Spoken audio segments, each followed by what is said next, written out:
Spring got nothing good for it. We back. Woo!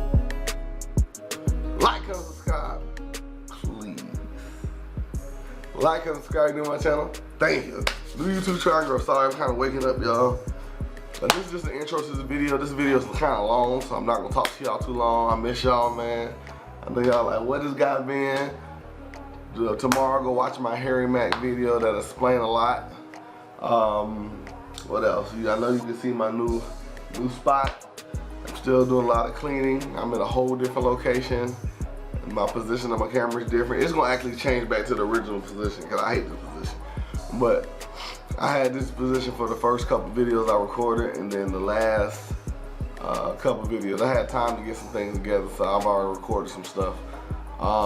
You'll see it in my original position, but right now you're gonna see it in the position. The first couple videos will be just like this. Anyway, I ain't gonna go over too much. Just know that thanks for all the girls who came to the tournament. Thanks for everybody who came to the tournament. Y'all are amazing. And man, this has been a great tournament. All stars. You'll see all the top 4 winners right now.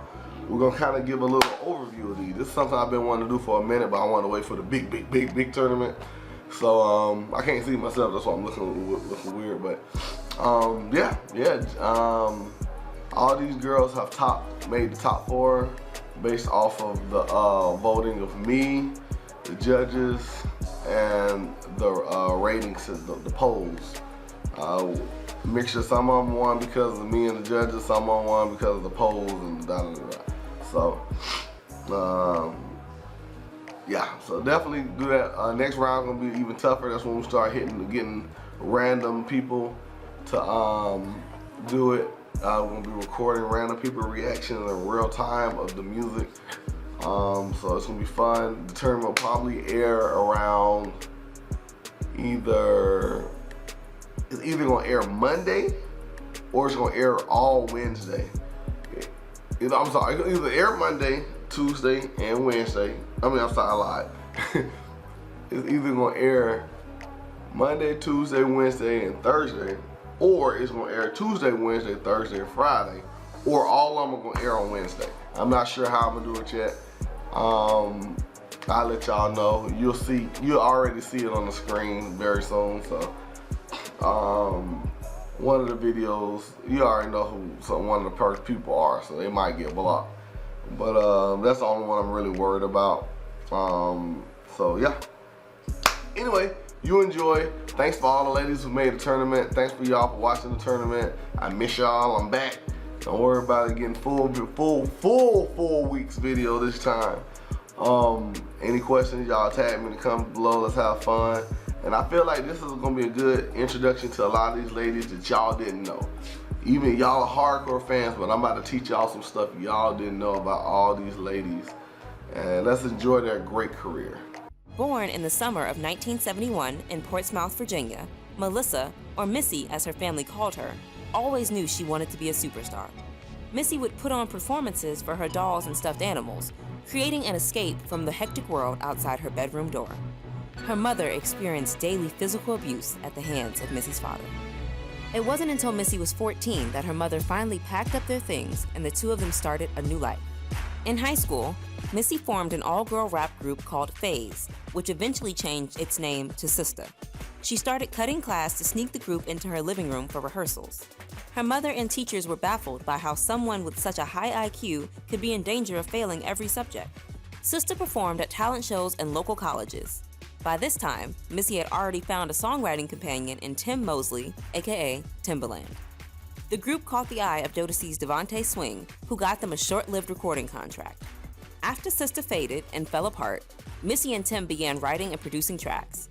The traumatic experience of writing Raven-Symoné's That's What Little Girls Are Made Of in 1993 and rapping a verse only to be left out of the video and her voice projected through the mouth of some thinner, fairer woman turned Missy off to seeking stardom of her own for a while. Instead, she and Tim wrote hits for R&B acts such as SWV, 702, Genuine, Monica, and of course, Aaliyah. One in a Million, Aaliyah's sophomore album released in 1993, was penned and produced by Missy Elliott and Timbaland. They also had a hand in her self-titled project that was released a few months before Aaliyah's tragic death in August of 2001. In 1995, Missy struck a deal with Elektra Entertainment Group at the age of 24. She needed to keep developing new talents, but she was also ready to nurture her own unique musicality. She had a solo record deal and founded her own label, The Goldmine Inc. With a more secure grip on her career, Missy was ready to redefine rap. Missy Elliott's debut studio album, Super Duper Fly, arrived in 1997 under the moniker Missy Misdemeanor Elliott. Recorded in only a week, the project was unlike anything hip-hop fans were used to, and its innovation was rewarded with a Grammy nomination for Best Rap Album. Even decades later, the video for The Rain, directed by Hype Williams, is a fixation of hip-hop heads, still in love with its use of fisheye lenses and Missy's wavy, baggy, intergalactic style. Look like it's about to rain, what a shame. I got the armor or the shine of the same. Singles such as Get Your Freak On kept her momentum going with another insane beat to get bodies moving and parties jumping. Missy's fourth studio album, Under Construction, was certified platinum only a month after its release in 2002 and double platinum a year later. Is it worth it? Let me work it. I put my thing down, flip it and reverse it. It's your primitive and when yet. Despite how close Missy is with fellow creatives Timbaland and Pharrell Williams, the only two people in the industry she believes truly understand her, she has always insisted on recording her music in privacy. Aside from her dogs, no one is allowed in the studio with her. In the midst of success, Missy found out that her rapid weight loss and dizzy spells were symptoms of a thyroid condition called Graves' disease. Seeing, my eyes change and your hair fall out, your skin change, everything, for me, that was traumatic. Facing her mortality, Missy did what was best for her, but greatness never dies. The mid-2000s saw two more Missy Elliott projects, This Is Not a Test in 2003 and The Cookbook in 2005. But then she went radio silent for nearly a decade. Artists such as Whitney Houston, Janet Jackson, and Fantasia still called upon Missy for her expert ear and pen, but music of her own was placed squarely on the back burner while she managed her Graves' disease and gave her creativity time to refresh. In 2015, she re-entered the spotlight in a big way. Katy Perry was the headliner for that year's Super Bowl halftime show and called up Missy for an appearance.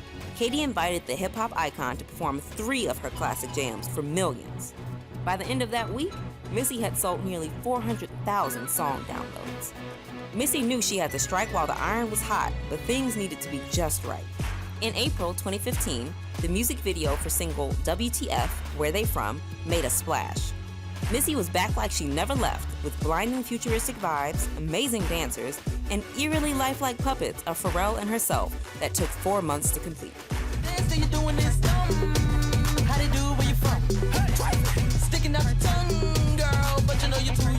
In 2017, Billboard recognized Missy Elliott as the best-selling female rapper in Nielsen history, a testament to her talent that was underscored by her becoming the first female rapper to be nominated for the Songwriters Hall of Fame in 2018. Missy Elliott refuses to be anything less than her authentic self. She took hip-hop by the horns and bent it to the will of her refreshingly unique style. She bred respect for female rappers. Missy has been teasing fans with short clips of unreleased music on Instagram. I grew up in North London, 6 Road to be exact. North is always, it's definitely somewhere that I don't ever see myself kind of moving from. It's just home. I wouldn't change growing up here for the world. St. Mary's is a youth centre I started going to when I was 9. It's mad being in it. This was the first place I started performing and doing shows.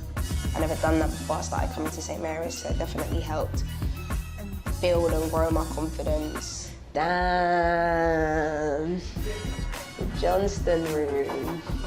I spent a lot of my teenage years in this room.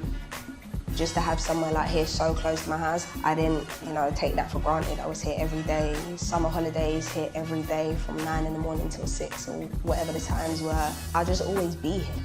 It's like I used to do a lot of my dance classes here, and I remember setting up a station right there, recording like one of my first ever songs here. This essentially is where it all begun, this room in particular.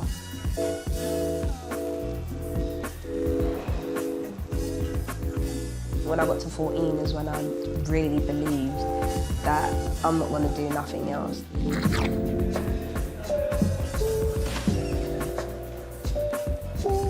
I know I'm meant to be in the performing arts creative field, whether that be, you know, music or acting. This is just my place, and this is where I feel the most at home, and this is what I love and what I enjoy.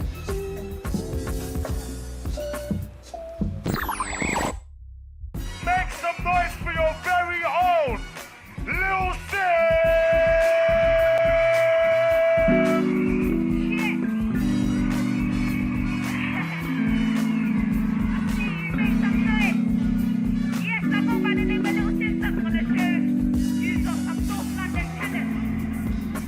I definitely didn't think I would perform somewhere that size at that age. I remember being back there, just like, oh, it's my go now, it's my go. And I remember my school friends being like here, gassing me up, getting me pumped. I remember coming to the very edge, and I think I went too far. I nearly took a little fall. When I'd finished performing my song, they just went crazy, and I just remember looking up at my family and like they were going crazy, so I just felt really good. Yeah, and then I came back. It was 2015, I think I was like 20, 21, and I had my own headline show here. So it was like from being 9 and then being 15 and then 21, and then I sold it out. Coming back and performing my own show and selling it out on that same stage, this had to have been written. It's very easy to get lost in it all, but I think when you're surrounded by good people and you have genuine people around you that love and care for you, it's very hard for you to get stick. Well, she's like my sister, even though she's my cousin, she's like my sister. So basically, where we are now is like in between where I grew up and where Paige grew up. It's pretty much just one straight road. I live to the left, she lives to the right, and this is the road that, like, there's that one bus that runs up and down this road, which is the 271. Bang, bang. Definitely having people like her, and obviously my sisters, my brother, my mum, they definitely ground me. I'm just super grateful to have people like that in my life. Around them, I'm not Little Sims, it's just Cindy. When me and my sister, woo, if you see us at a show, you will know. Yeah. You would know. Always in the front, I'll just see them there and I'll be like, oh, I know I'm safe, like, I'm cool. Then I'll come off stage and be like, what do you think? Like, Yeah, I'm just like, are you all right now? I'm sitting there like, yes. Yeah, it was brilliant. It was amazing. I cried, like, but yeah, that always amazes me. Music has always been there and important and a source of joy and focus and just an outlet. So I've never thought Simbi would do anything else, really. Even like everyone has like their insecurities and doubts about things, but it's like as soon as Simbi's on, she's on. Growing up around where I grew up, it wasn't easy, but the one thing no one can take away from me is my talent, right? So as long as I've got that and I continue to nurture that, I'm fine. Whatever you dream of and whatever ambitions you have, they're not too big, they're not too far reach. On June 24, 1987, in San Jose, California. Both of her parents were undocumented Mexican immigrants, and on her song Woke Wednesday, she raps, "I'm the product of illegals, I'm 100 like C-notes." And she told DJ Booth, "At the end of the day, I'm just some Mexican girl that wants to impact other Mexican girls." So I just wanted to be what I didn't see when I was growing up, was a representation of some Mexican chick rapping. She took ESL classes growing up and became fluent in both English and Spanish. And in high school, she even learned how to speak A third language? Tagalog, yeah, man. I only learned how to ask to go to the restroom, and then I would just ditch after that. So I learned how to say, may I please go to the restroom? Snow's mother learned English from a Filipino woman who she worked with, and Snow says her mom has a bit of a different accent now because of that. Her dad was around for most of her childhood growing up, but she says her father is no longer in her life. Snow says that he taught her certain morals and values that she continues to represent in her music. When she was 3 years old, she was singing around the house, and at the young age of 6, Snow was rocking out school talent shows. Her dad would also take her to local bars and tell her that if she wanted to become a singer and make some money, then she should practice singing in front of people, even if she was a little bit underage. She even performed vocals for her grandfather's mariachi band in Redwood City. Originally, she thought about wanting to be a singer and later writing a book or a movie, but it was when she moved to San Diego with her family that she first fell in love with hip-hop. She started to listen to more rap and R&B music, and it changed her whole life. As a teenager, she started to freestyle with her friends. Her boyfriend at the time was rapping, but Snow says he wasn't very good, so she thought, I could do better than all these guys. She started to write her own raps, and one day, she rapped it in front of the whole crew, and they lost it. In an interview with Latina magazine in 2012, she said, I actually just stumbled into it. My friends were all doing freestyling and doing music. I was really that girl who always had her headphones on. I really liked music, but I didn't think I'd make my own. But then, I started freestyling and then battling.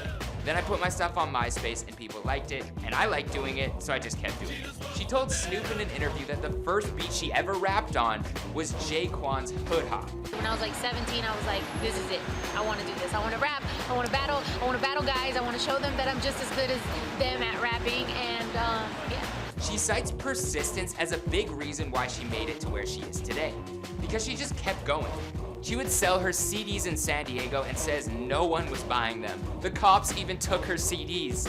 And that wasn't her only run-in with the law though, because at one point, she was in juvenile detention center for a short period of time, about a month. But she did say that her trouble with the law has not prevented her from making it across the Canadian border, so shout out to us in Canada. She also ran track in high school, and at one point, she held the record for her school's best mile time, which was in the 6-minute mile range. She was also president of her school's Latina club growing up, where she got to speak on issues that were affecting her community. And that activism has continued throughout her career, as she's been passionate about issues regarding immigration, politics, and more, and has never been afraid to speak up about what matters to her.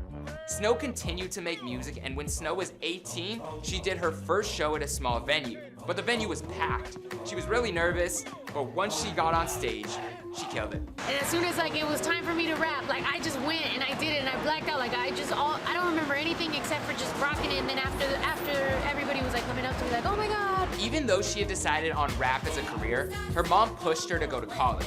So after high school, she attended San Diego Mesa College, where she was studying to become a social worker. But soon into her college career, at the age of 19, she dropped out to pursue her dream of music. She realized that she could help more people who were going through a tough time with her music than if she were to help people individually one at a time through social work. She's dealt with depression and anxiety throughout her whole life and started to put down her thoughts about life into songs to help her vent. I feel good that even if I changed a couple people's lives, that's dope. Because when I wanted to be a social worker, that's all I wanted to do. So now I get to do it via and having fun and tweeting.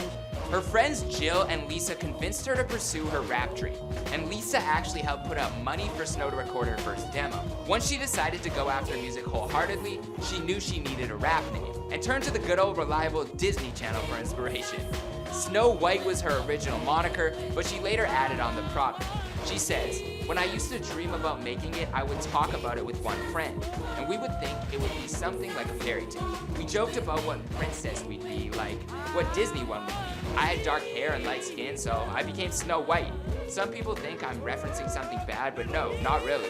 It's from a princess. The product was because I wanted to kind of make sure that this didn't take on my whole life. You know, I'm still Claudia, I'm still down to earth. I'm not always like when I'm rapping or performing. She was going by Snow White the product until Disney forced her to change the name. She told Hip Hop DX, considering that they make kids movies, they sure got some rough and tough lawyers. In 2008, she dropped her first mixtape titled Raising the Bar, and she became known as one of the best new lyrical rappers out.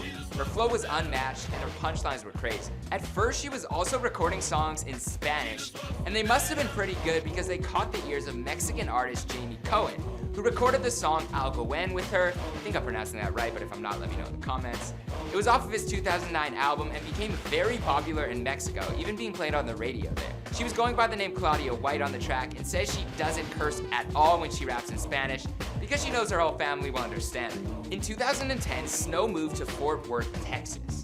Soon after she moved there, one of the first opportunities to show off her skills on the mic was at the Murda Worth Mic Pass, where she was asked to be a part of a track. Even though it was more of a locally thing, like Murda Worth, which is Fort Worth, and it's a smaller town in Texas, I felt happy to be, because I had just moved there. That same year, she released the mixtapes Run Up or Shut Up and Wake Your Game Up to start creating a buzz. She says she recorded the tapes in her garage. Snow was set on being herself and not conforming to an industry that categorized many of their female rappers as either overtly sexual or pop stars.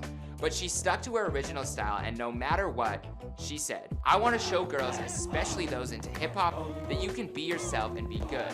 People, especially girls, do some crazy stuff to call attention to themselves." In 2010, Snow released her clothing line called Woke. I know what you're thinking. I didn't use that word until 2016. Exactly. While you may use it as a condescending term on Twitter today, Snow actually claims to have invented the term.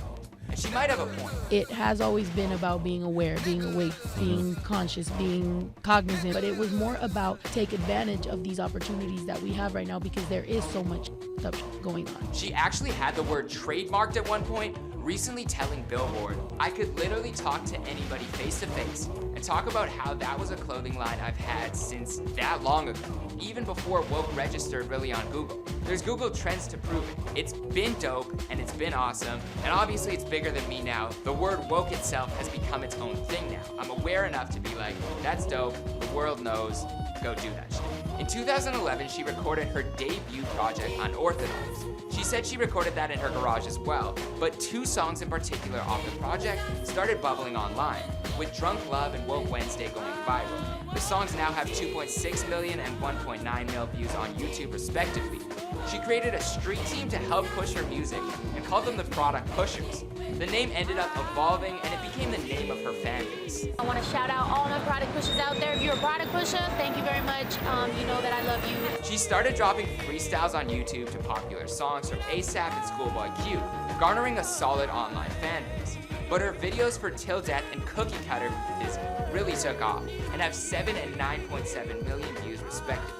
In December of 2012, she released her mixtape, Good Nights and Bad Mornings, with singles like Cookie Cutter is Damn It and Lord Be With You. Even though she was seeing more success, her mom still wasn't convinced that rapping was a real career. When speaking on the project, she says, "I have another song called Doing Fine where I'm really just saying, I may be f***ing up, and I may be partying and doing all this other stuff, and my mom may think my rap career is a joke, but I'm doing fine. I'm paying the bills with music money, and I'm being a responsible adult, as much as I can be. I'm doing fine." I completely feel her because my mom still doesn't think doing these YouTube videos is a real career, but the millions of people out there watching would disagree. So take that, Mom. Just joking. My mom is very supportive and I love her. She released a sequel in 2013 called Good Nights and Bad Mornings 2, The Hangover, but her first big break came with her song Holy Shit. She was ahead of the wave on releasing short songs because it was a verse that was only 1:30 long. The song was featured on ThisIs50.com and even caught the attention of 3 record labels, Sony, Universal, and Atlantic. She eventually signed to Atlantic Records and prepared to release her debut studio album in 2013. And that's where the story would end for a lot of artists. She went through some label trouble and began a whole new journey recently. She told DJ Booth in a recent interview that Atlantic was trying to make her into something that she wasn't. And for an artist who has always been so set on being herself, there was some friction. I don't need writers, I don't need the whole fluff thing. I need to just be real with my fans. I'm not the type of artist you can put together and put into a box. I just fit better on my own. Also stating, I knew nobody was ever going to take care of me. I always moved independently, even on the label. I do feel that learning everything not to do is probably the biggest lesson I learned. She also eventually bought herself out of her management deal because of problems. She actually cites her interview with The Breakfast Club as one of the moments that made her realize she needed to change some things up in her career. Yes, you left I feel you amazing. quit your job. Yes, y'all made me quit my job. And since Woke took on a life of its own online, a lot of people confused her brand for something that it wasn't. So recently, Snow created a new brand and label called Vibe Hire. Telling LA Weekly, Vibe Hire came because I've had Woke forever. There was obviously drama with Woke and the word, and the fact that I own a trademark and all these crazy things. To me, it was getting very annoying that people thought I made a brand based off of anything other than me knowing how to build a brand. So I was like, we're gonna vibe above this and we're not gonna fight things. We're going to move up and show people what we do. And hopefully the internet doesn't take Vibe Higher and ruin it like they do with a lot of things. In 2015, she released The Rest Comes Later, and in 2016 had a spot on the Hamilton mixtape. They even released a video for the song Immigrants, We Get the Job Done. In 2017, she dropped her EP Halfway There, also dropping the Vibe Higher mixtape as a collective with the artist she signed. Snow also has done some acting, appearing in the TV series Queen of the South as Lil Travisa. For those of you who don't know, Snow was married for a long time, but kept things out of the public eye because she says her partner was a private person. However, he did star in her most popular music video for Waste of Time, so around 14 million people have seen it. She says the two were together for almost a decade, but recently the two separated. In an interview with Hot 97, she said, I divorced a whole man because he was a Trump supporter. It was a lot that piled up, to be honest. She says that the breakup was what's best for both of them.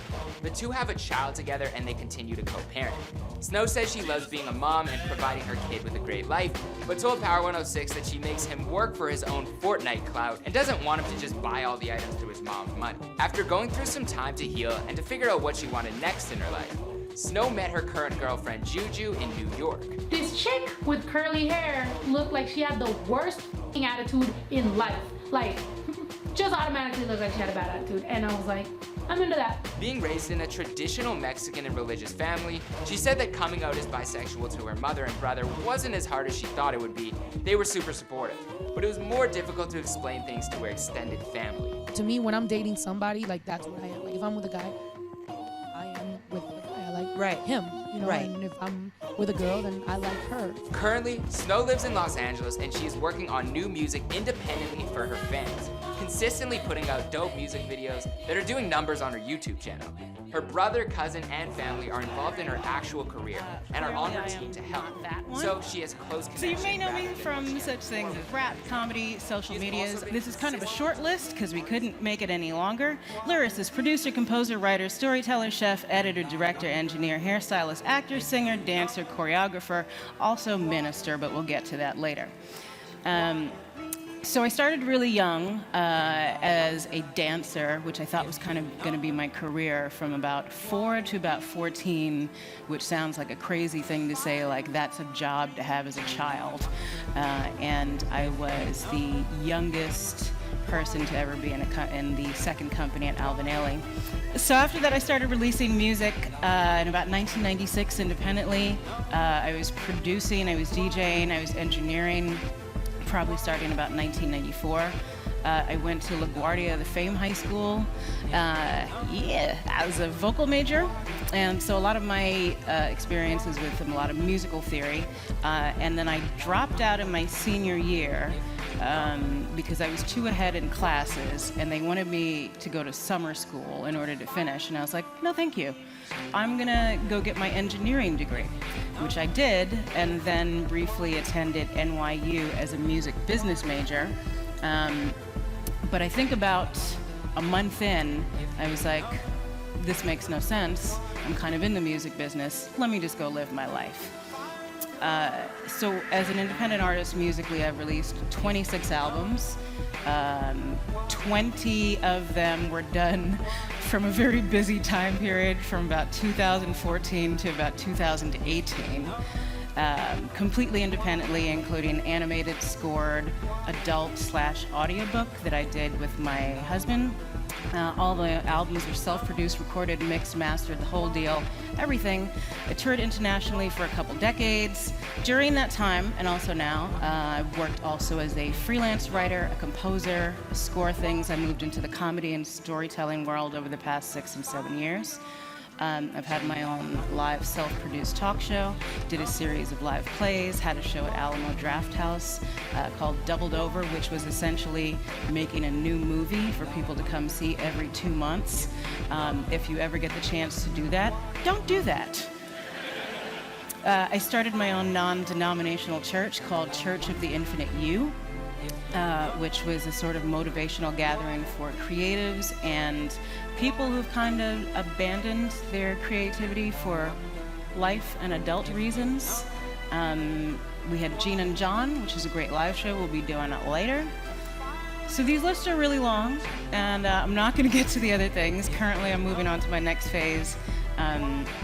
What I planned for this portion of my life, which is television and film writing, book writing, a one-woman show at the Public Theater coming next year, and some comic book things which are very cool and very exciting, but I absolutely can't talk about. But I was watching my mom raise 2 children, manage her own career, manage my dad's career, and all of us being immigrants from South Africa, at the same time start our own record label, compose, release our own music, and this is in the 1980s, not a very common thing for women to be doing.